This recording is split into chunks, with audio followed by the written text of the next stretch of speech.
साहब मैं चश्मदीद गवाह हूँ ना, मैं लड़ चुका हूँ 1971 की लड़ाई में। हमने देखा है क्या हालात इन्होंने करी थी बांग्लादेश की औरतों की। 1 billion women were raped, 3 billion Bangladeshis were killed, 10 billion Bangladeshis को उठा के रेफ्यूजी बना के भारत में धकेल दिया, तुम खिलाओ तुम मरो। हमने वो दौर देखा है जबकि रजाकार थे, जो दलाल थे, दल्ले थे, वो नेता बन रहे। कुकी लैंड बनाना चाहते हो CIA के साथ मिलकर, यानी नॉर्थ ईस्ट में हमारी स्टेट्स को तोड़कर म्यांमार से मिलाकर एक क्रिश्चियन कुकी लैंड बनाना चाहते हैं। सेंट मार्टिन आइलैंड अमेरिका को देना चाहते हैं। बिके हुए हरामखोर, इसको बोलते हैं ना गिदड़ भपकी देने वाले हरामखोर का कल जंग हो जाए 4 घंटे नहीं टिक सकते। हसीना वाजिद की साड़ियां और ब्लाउज ले लेके और ब्राज ले लेके घूम रहे थे, ये बड़े खुश हो रहे थे कि हमने उसका टीवी लूट लिया, फ्रिज लूट लिया, ये लूट पात के सिवा ये रूल ऑफ लॉ है क्या? ये कानून है? अगर ऐसी कानून व्यवस्था में हम कैसे भेज सकते किसी बेचारी औरत को कि वो ऐसे लोगों के सामने जाए? वहां तो उसकी बोटियां नोच खाएंगे भूखे कुत्तों के जैसे। अब वक्त आ गया, ये तो लड़ाई पे आमादा है। सिलीगुड़ी कॉरिडोर में पाकिस्तान का chief of the general staff बुला के उसके इशारे करना कि यहाँ से ये पकड़ेंगे। अबे अपने आप को बचा लो, पहले पकड़ोगे। जिस दिन हिंदुस्तान की फौज टूट पड़ी ना, 4 घंटे नहीं लगेंगे तुमको। इकोनॉमी का सत्यानाश कर दिया है इन लोगों ने, सिवाय उन्माद, तोड़ फोड़, कत्लो गारत, खूना कच्चर, उसके सिवा और कर क्या रहे? 15,000 किलो अमोनियम नाइट्रेट उठा के पटकी है इन्होंने हमारे भारतवर्ष में। बांग्लादेश की पूर्व प्रधानमंत्री को मौत की सजा सुना दी गई है। बांग्लादेश के इंटरनेशनल क्राइम ट्रिब्यूनल कोर्ट में शेख हसीना को फांसी की सजा सुनाई गई। इस वक्त वो भारत में मौजूद है। अब सबसे पहला सवाल यही उठता है कि क्या भारत को शेख हसीना वापस करनी चाहिए? क्या ये एक डिप्लोमेटिक तौर पर लड़ाई हो सकती है, या आने वाले समय में भारत क्या करेगा?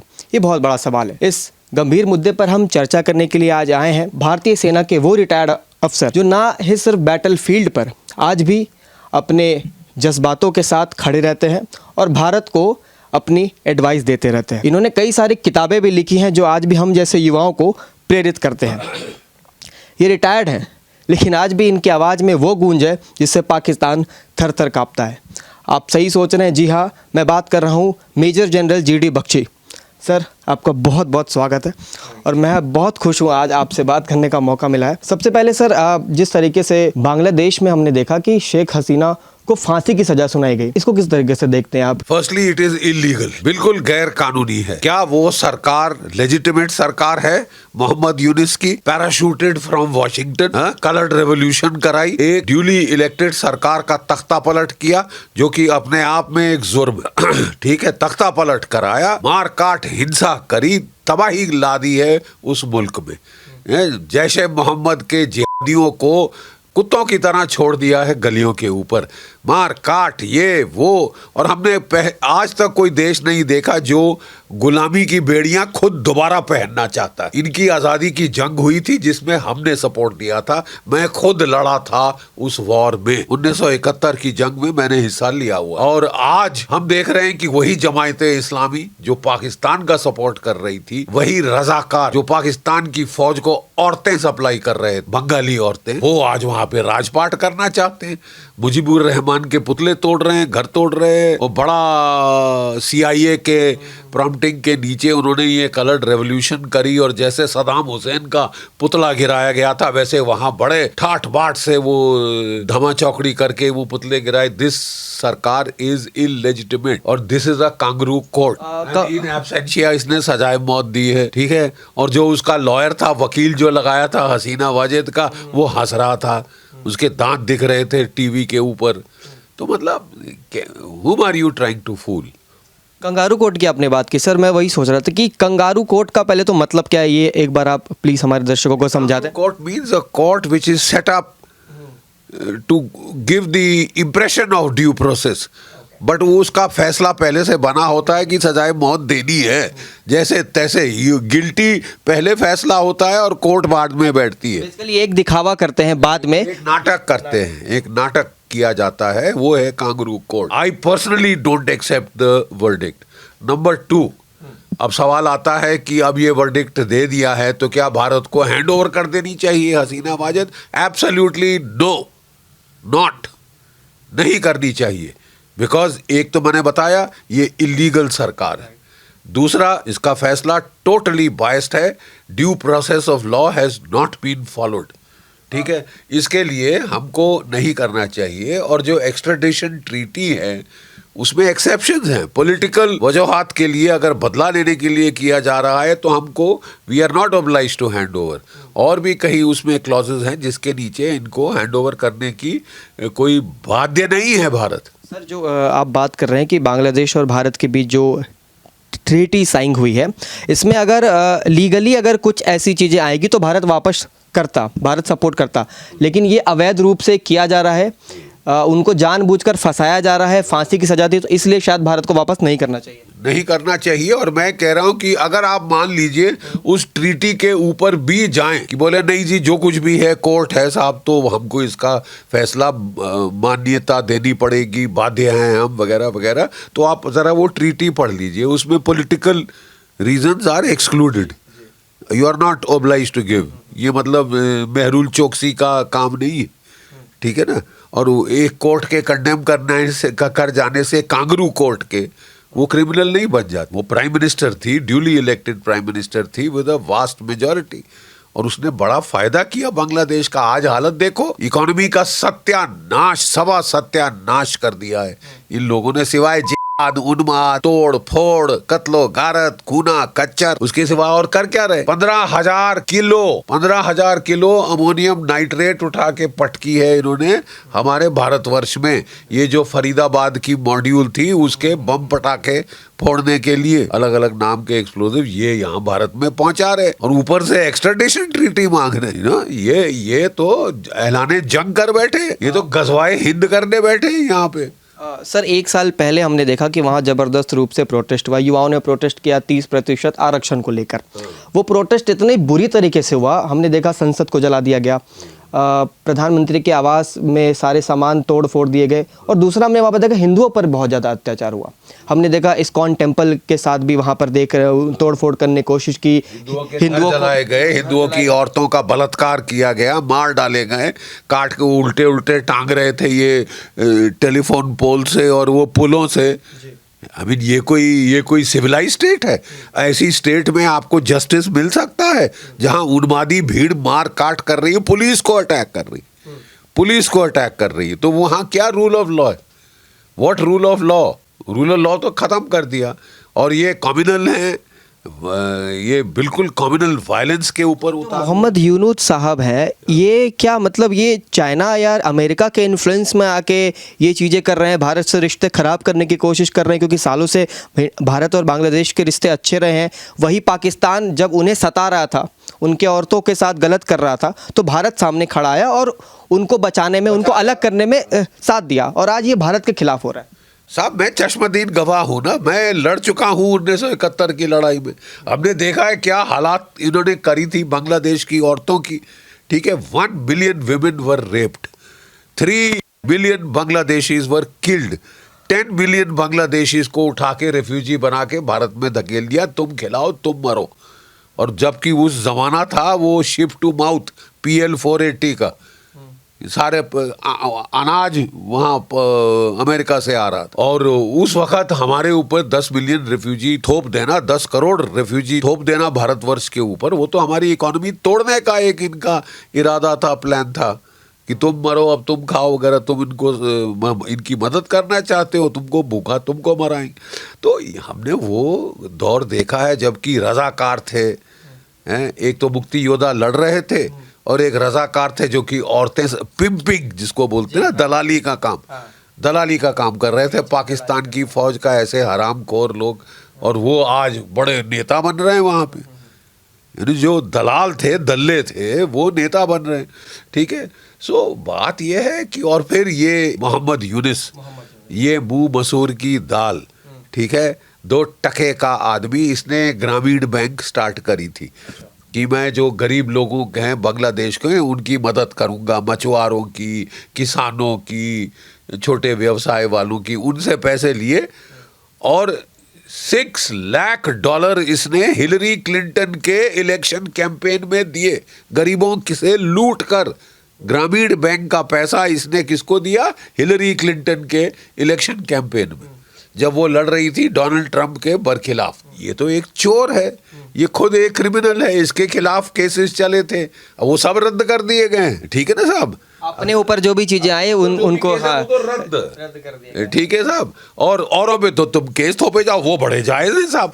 अरे नहीं, मैं कह रहा हूँ इसको फिर इसकी क्या what right has to be the prime minister of Bangladesh? कोई इलेक्शन लड़ी है, जीती है, अपने आप पैराशूट करके आप वाशिंगटन से आओ, क्योंकि मैंने हिलरी क्लिंटन की सेवा करी, प्राइज उसको मैं जीता हूं, दी, तो इसीलिए उसको पैसे दिए, और पैसे की वसूली करने अब मैं बांग्लादेश का मेरे लीडर बना दिया गया है। ये कोई जायज़ है? ये कोई लीगल वे है? ये कोई is that legitimate? Are you legitimate? What legitimacy do you have? Election करना नहीं चाहते तो, बिकॉज पता है कि लोग उठा के पटकेंगे बाहर। सर जैसे कि फांसी की जब सज़ा सुनाई गई तो शेख हसीना ने भी खुलकर सामने आया कि ये कोर्ट जो है जो भी बयान दे रहे हैं ये बिल्कुल ही गलत है, बायस्ड है और मैं इसको नहीं मानती। अब मोदी सरकार को भारत सरकार को किस तरीके से सपोर्ट करना चाहिए? क्योंकि अब हम ये भी देख सकते हैं, एक एंगल ये भी है कि अगर डिप्लोमेटिक लड़ाई होती है तो क्या भारत को इसके कॉन्सिक्वेंसेस होंगे?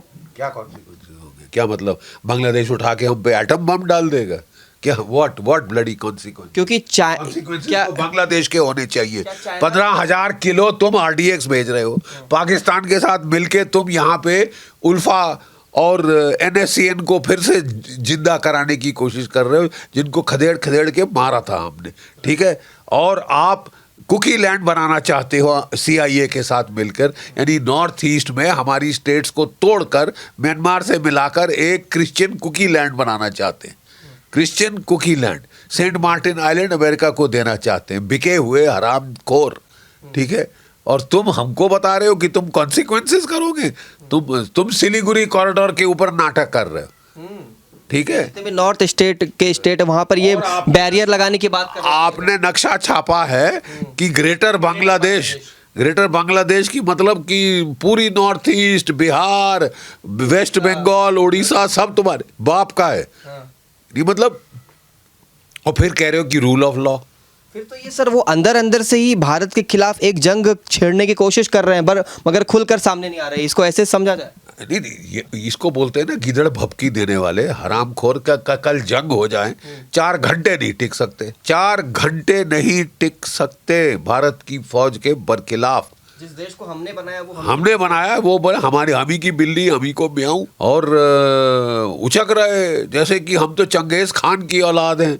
चंगेज खान की औलाद क्या हुआ था तुम्हें 8-9 महीने जब पाकिस्तान की फौज ने तुम्हारी ऐसी तैसी कर दी थी?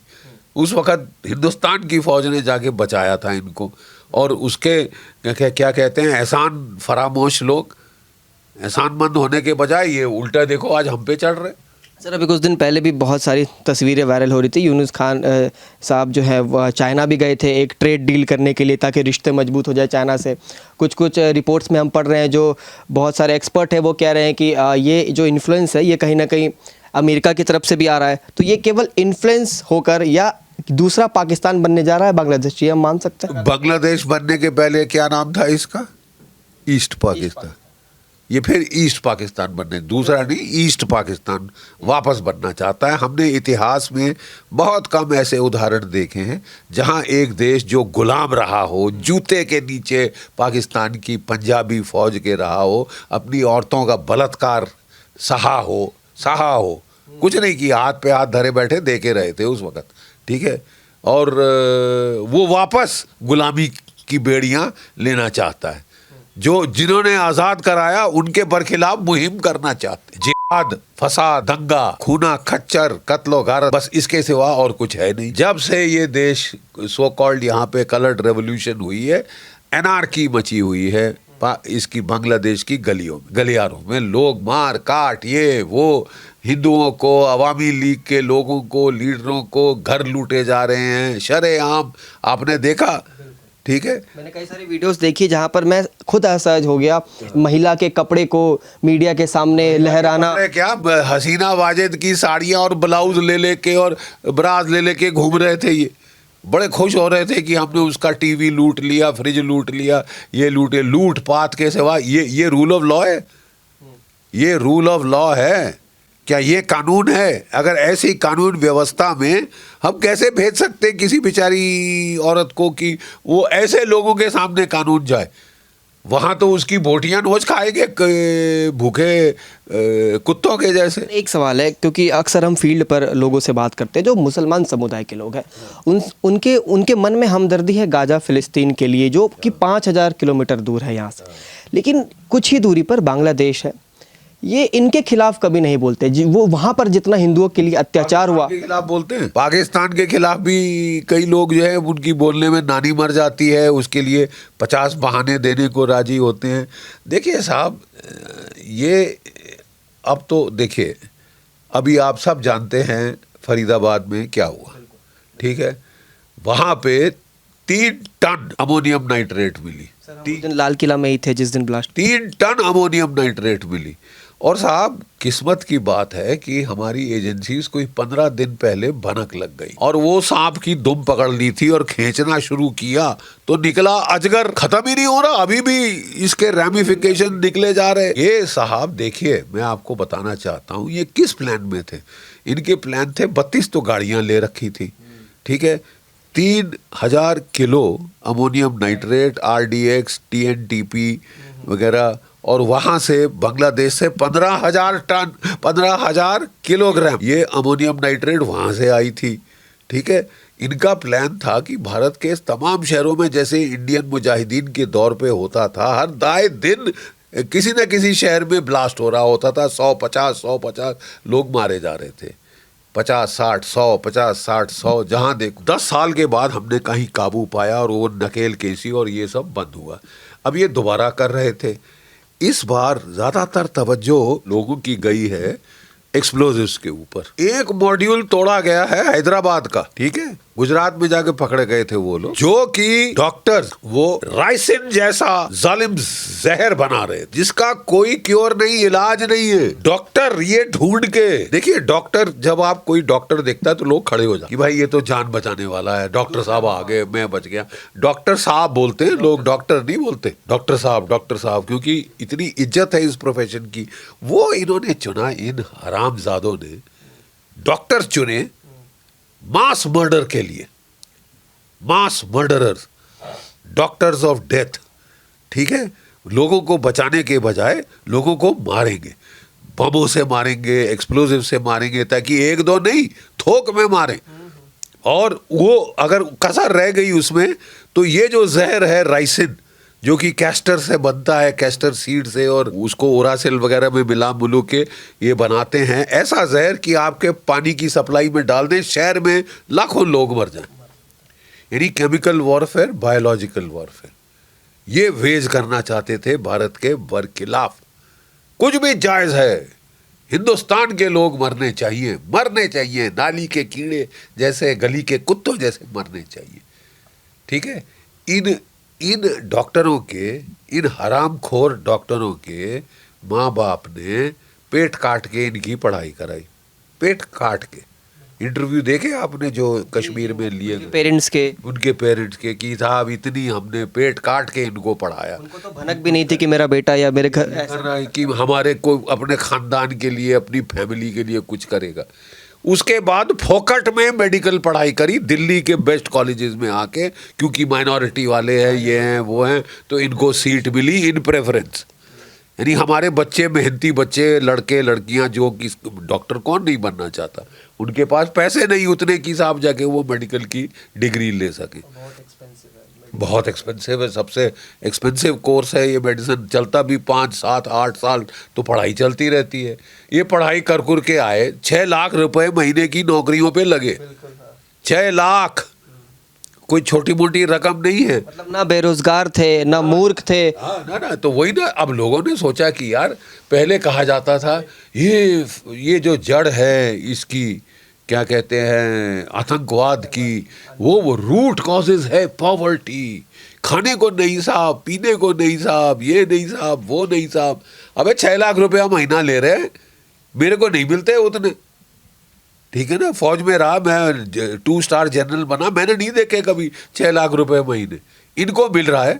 और तुम कर क्या रहे हो? What is your pay back to society? फोकट की तुमको मेडिकल एजुकेशन दी है, और आप बना रहे हो बम, आप बना रहे हो जहर, में और कोई काम नहीं मिला। सर, आप बहुत सालों से डिफेंस में रहे और आपको बहुत सारी कूटनीति, राजनीति सब पता है। तो मोदी सरकार अब कौन सा इंटेलिजेंस डिसीजन लेने वाली है जिसको, जो कि न्यूज़ जब सर्कुलेट हो गया आगे जब पता चलेगा तो एक अच्छा मैसेज जाए, मतलब जो विश्व स्तर पर अच्छा मैसेज जाए कि मोदी सरकार को ऐसा कौन सा इंटेलिजेंस वाला एक्शन लेना चाहिए, या फिर इसको लेके जो भी आगे चल के वो करेंगे? नहीं, देखिए, मोदी जी ने 2 टूक शब्दों में पाकिस्तान को चेताया था ऑपरेशन सिंदूर 1.0 के बाद, any further act of terror will be treated as an act of war. यानी आप एक टेरर का इंसिडेंट और करके देखो और युद्ध हो जाएगा, युद्ध का, it will be act of war, युद्ध की कारस्तानी होगी और हम युद्ध करेंगे। तो साहब अब वक्त आ गया है। ये तो एक नहीं प्लान कर रहे थे, ये तो हजारों टेरर एक्ट प्लान कर रहे थे, हजारों भारतीयों को मारने, लाखों भारतीयों को मारने के प्लान बना रहे थे डिस्पाइट द वार्निंग। इनका मुद्दा क्या था? इनका मुद्दा था भारत में इतने ब्लास्ट करने, इतना जहर फैलाना कि लोग परेशान हो जाएं कि ये सरकार तो बेकार है, ये हमें बचा ही नहीं सकती। यानी हमारी जो रेड लाइंस थी उनको रिडिक्यूल, आप अंग्रेजी का सब समझते हैं, रिडिक्यूल, मजाक बना देना, खिल्ली उड़ा देना कि तुमने कहा था तुम ये करोगे वो करोगे, ये देखो ये लो। अरे साहब, ऐसी हिमाकत, this calls for war, it is an act of war. 3 ton explosive Bharat की राजधानी में ले आना itself is an act of war. अभी तक तो लोग कह रहे थे कि नहीं साहब कुछ नहीं हुआ, कुछ नहीं हुआ, छोड़ दो पाकिस्तान को। क्यों छोड़े? 13 लोग मार डाले, 30 घायल किए, काफी नहीं है? और वो तो इनकी वजह से नहीं बचे तो हम बचे कि हमारी एजेंसीज को भनक लग गई, एक्टिव थी, भनक लग गई थी, तो इसके पहले कि ज्यादा डैमेज कर पाते, ये पूरा सांप जो है उसका गला पकड़ लिया गया। ठीक है। तो सर, क्या बांग्लादेश के मुद्दे पर अगर बात करें तो ये अमेरिका क्या प्रेशर बनाएगा बांग्लादेश पर कि भारत से वापस शेख हसीना को लाया जाए और फांसी पर चढ़ाया जाए, या फिर वो इस फैसले में आपको लगता है कि न्यूट्रल रह सकता है? उसको न्यूट्रलिटी का दिखावा तो करना पड़ेगा, वो नाटक कर रहे हैं, लेकिन सब जानते हैं कि असलियत क्या कर रहे हैं। सब जानते हैं हसीना वाजिद का तख्ता किसने पलट करवाया। अमेरिका ने ISI के साथ मिलकर, जमायते इस्लामी के साथ षड्यंत्र रचकर। ठीक है, तो हम सब जानते हैं, शत्रु बोध हो चुका है। अमेरिका जो हमारा सबसे बड़ा दोस्त बनता था, defining partnership of the 21st century, इत्यादि इत्यादि इत्यादि, तुम कर क्या रहे हो? आपने बांग्लादेश में कू कराया, आपने नेपाल में कू कराया, श्रीलंका में कू कराया, चारों तरफ भारत के आप आग लगा रहे हो। पाकिस्तान में तो कोहराम हमेशा, पाकिस्तान तो खैर वो वाहियात मुल्क जो है, कभी फटीचर मुल्क, 2 रोज की रोटी अपने लोगों को खिला नहीं सकता। ठीक है, और दुनिया भर में वो आतंक फैलाएगा। दुनिया भर में जहां भी आतंक का कहीं वारदात होती है, उसके तार आपको पाकिस्तान से जुड़े मिलते हैं at the end of the day. और अब वो बिटकॉइन ले लिए हैं, ये पैसा कैसे ट्रांसफर हुआ है? बिटकॉइन से ट्रांसफर हुआ है। एक आखिरी सवाल मैं ले रहा हूँ, ये सिर्फ क्या एक ये न्यायिक फैसला है, या फिर ये जानबूझकर ये एक साजिश रची गई है कि शेख हसीना की पार्टी को तो पहले तो बैन कर ही दिया गया बांग्लादेश में, अब उनको भी खत्म अगर कर दिया जाए तो बांग्लादेश पर वो राज कर सकते हैं? तो क्या ये एक न्यायिक है या फिर ये एक पॉलिटिकल एजेंडा सेट कर रहे हैं ये यूनुस? नहीं, किस कोने से न्यायिक है यार? किस कोने से न्यायिक है? बहुत सारे लोग भी मारे गए, 1400 लोग लगभग वहाँ पर बांग्लादेश में मरे जब प्रोटेस्ट हुआ, और मानवता के खिलाफ इन पर आरोप लगा था, और कई सारे ऐसे मारे। अगर आप गिनती करें जो सड़कों पे मारे गए, जो हिंदू मारे गए, जो ये करे, उससे कहीं ज्यादा मारे जा चुके हैं। तो आपके खिलाफ भी तो केस होना चाहिए। मोहम्मद यूनुस के खिलाफ भी तो मर्डर, मास मर्डर का केस होना चाहिए। आपने तो सारे वो रद्द कराए जा रहा है। जो सारे केस थे, कोर्ट में थे, अदालतों में थे, वो तो अदालत के चीफ जस्टिस को मार मार के भगा रहे थे साहब, ये रिजाइन दो, रिजाइन दो। ये रूल ऑफ लॉ है कि आप चीफ जस्टिस के घर जाओ, उसका घर जला दो, मार पीट करो, बोलो तू रेजिग्नेशन दे। ये रूल ऑफ लॉ है और तुम कानून की दुहाई दे रहे हो। अराजकता फैला के आप कानून की दुहाई दे रहे हैं। बकवास बकवास। ये मॉरल प्रेशर के अंदर आना कि इनकी कोर्ट ने कहा है। कौन सी कोर्ट, कैसी कोर्ट? चीफ जस्टिस का घर जब तुम जला रहे हो, तुम कौन सी कोर्ट को इज्जत दोगे?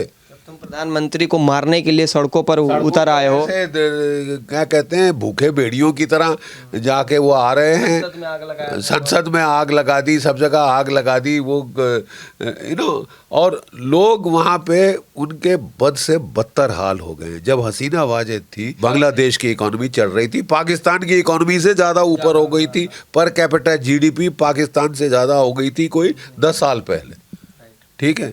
और आज कबाड़, सवा सत्यानाश कराने तेरे को अमेरिका से भेजा गया। Election B damped. वाशिंगटन ने किया। क्यों? वाशिंगटन के बाप का राज है। नहीं, वाशिंगटन फैसले करेगा कौन कहाँ पे राज करेगा। सर ये आखिरी क्वेश्चन है, क्या इस पहल को जो उनकी तरफ से जो मांगा जा रहा है शेख हसीना को, ये एक अनफ्रेंडली वॉर की तरह देख सकते हैं हम? ये अनफ्रेंडली, यार आप इस बांग्लादेश से, ये जो मोहम्मद यूनिस का बांग्लादेश है, इससे क्या फ्रेंडली एक्सपेक्ट कर रहे? What friendship? 15,000 kilo ammonium nitrate, ये फ्रेंडशिप है? 15,000 किलो अमोनियम नाइट्रेट भेजना, यहाँ पे बम ब्लास्ट कराना, ये फ्रेंडशिप है? हिंदुओं का शरेआम कत्ल करना, ये फ्रेंडशिप है? उनकी औरतों का बलात्कार करना फ्रेंडशिप है? कौन सी फ्रेंडशिप, कैसी फ्रेंडशिप? ये तो लड़ाई पे आमादा है। सिलीगुड़ी कॉरिडोर में पाकिस्तान का chief of the general staff बुला के उसके इशारे करना कि यहाँ से ये पकड़ेंगे। अबे अपने आप को बचा लो, पहले पकड़ोगे। जिस दिन हिंदुस्तान की फौज टूट पड़ी ना, 4 घंटे नहीं लगेंगे तुमको टिकते हुए। वो पूछ लो अपने चीफ से, वो फिर भी अकलमंद आदमी है। बिल्कुल। दर्शकों, इस वक्त जो मेरे साथ थे major general GD Bakshi sir, इनसे बातचीत करके मुझे तो बहुत कुछ जानकारी मिली। उम्मीद करता हूँ आपने जो इस वीडियो को पूरा देखा, आपको भी बहुत कुछ समझ आ गया होगा कि अब भारत को क्या करना चाहिए और भारत क्या करेगा। मैं इनके बारे में थोड़ा सा और बता दूं कि इन्होंने 37 साल भारतीय सेना को दिया और आज भी ये उतने ही एक्टिव हैं जितना पहले थे। मतलब आप सोचिए, 37 साल इन्होंने भारतीय सेना के लिए अपना जान न्यौछावर कर दिया और आज भी ये इतने ज़्यादा एक्टिव है कि अगर आज भी इनको बॉर्डर में लड़ने भेज दिया जाए तो आज भी ये पाकिस्तान के चक्के छुड़ा सकते हैं। सर बहुत बहुत शुक्रिया। मैं थोड़ा नर्वस था इंटरव्यू से पहले, आपसे पहली बार मुलाकात हुई और कैसे बात करूंगा, लेकिन बहुत बहुत शुक्रिया, आपने बहुत अच्छे से मुझे वक्त दिया। Thank you sir.